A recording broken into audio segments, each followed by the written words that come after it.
បងប្អូននេះគឺជារឿង5យ៉ាងដែលបងប្អូនពុំគួរបង្ហាញអ្នកដទៃជាដាច់ខាតទី1គឺផែនការជីវិតឬអាជីវកម្មរបស់បងប្អូនកុំបង្ហាញឲ្យគេដឹងព្រោះផែនការរបស់យើងវាដូចជា road map ផ្លូវដែលយើងត្រូវដើរចុះបើគេដឹងគ្រប់ជំហានទាំងអស់វាមានន័យថាគេដឹងចំណុចខ្សោយយើងអស់ហើយនឹងយើងធ្វើអីក៏គេដឹងដែរបើមានអ្នកស្អប់យើងគេយកតែចំណុចខ្សោយនឹងមកវាយយើងមកធ្វើបាបយើង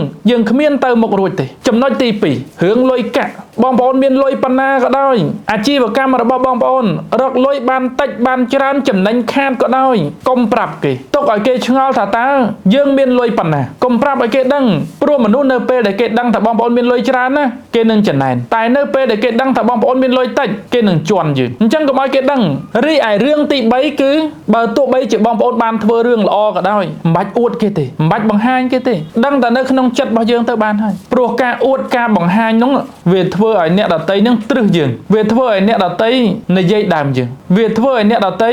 ចង់ធ្វើដូចយើងវាធ្វើឲ្យអ្នកដទៃចង់បំផ្លាញយើងអញ្ចឹងមិនបាច់ទេយើងធ្វើរឿងល្អក៏ធ្វើទៅតែមិនបាច់បង្ហាញមិនបាច់អួតទេចំណុចទី4បងប្អូនទាំងអស់គ្នាចូលកុំត្អូញត្អែពីបញ្ហាដែលយើងកំពុងជួបឬបញ្ហាដែលយើងកំពុងមានមូលហេតុដោយសារតែមនុស្ស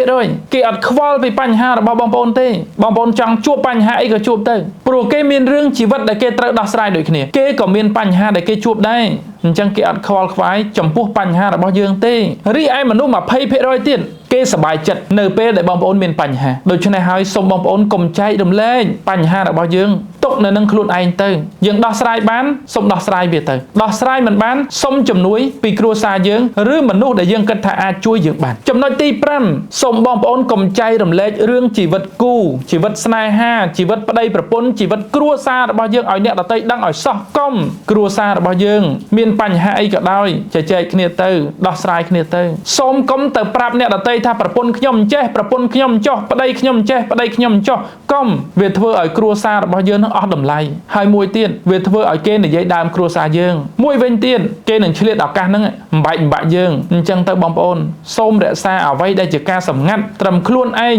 និងគ្រួសារយើងទៅបានហើយសូមកុំប្រាប់អ្នកដទៃអរគុណបងប្អូនជម្រាបលា